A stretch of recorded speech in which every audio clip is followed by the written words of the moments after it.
पद्मावती, वीरता, प्रेम और जौहर की रोमांचक सच्ची कहानी। राजस्थान की मिट्टी में शौर्य और बलिदान की अनगिनत गाथाएं दबी हुई हैं, लेकिन इनमें सबसे अधिक चर्चित और रोमांचक कथा है महारानी पद्मावती, पद्मिनी की कहानी। यह सिर्फ एक प्रेम कहानी नहीं, बल्कि वीरता, रणनीति और बलिदान की एक महाकाव्य गाथा है, जो चित्तौड़गढ़ के किले में घटित हुई थी। राजकुमारी पद्मावती का जन्म सिंहल द्वीप, श्रीलंका में हुआ था। वह न केवल अपूर्व सौंदर्य की धनी थीं, बल्कि बुद्धिमान और वीरांगना भी थीं।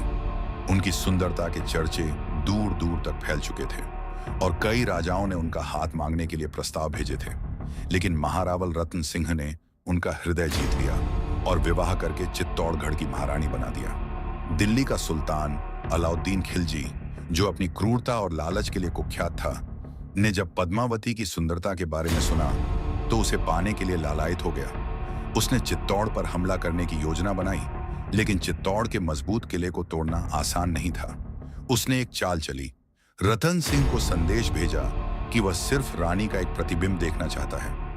राजा ने इस अपमानजनक प्रस्ताव को अस्वीकार कर दिया, लेकिन अपने दरबारियों के दबाव में आकर खिलजी को आईने में रानी का प्रतिबिंब दिखाने की अनुमति दे दी। जैसे ही अलाउद्दीन ने पद्मावती को देखा, वह उसका दीवाना हो गया और उसे पाने के लिए रणनीति बनाने लगा।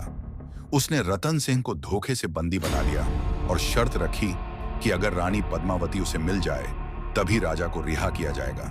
लेकिन महारानी ने इस चाल को भांप लिया और एक चतुर योजना बनाई। 700 पालकियों में राजपूत सैनिकों को छिपाकर खिलजी के शिविर में भेजा गया। जैसे ही पालकियां पहुंची, राजपूतों ने तलवारें निकाल लीं और खिलजी के सैनिकों पर टूट पड़े।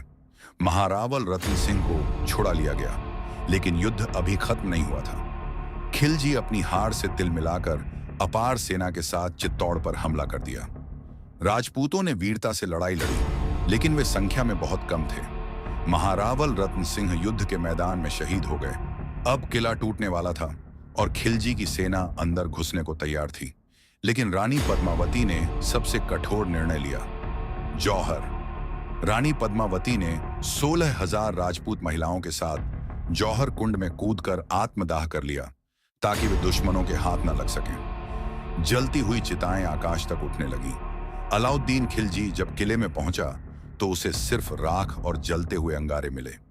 न तो रानी मिली और न ही उसकी वासना की जीत हुई। रानी पद्मावती का बलिदान सिर्फ राजपूत शौर्य की गाथा नहीं, बल्कि स्वाभिमान और नारी सम्मान की सबसे बड़ी मिसाल है।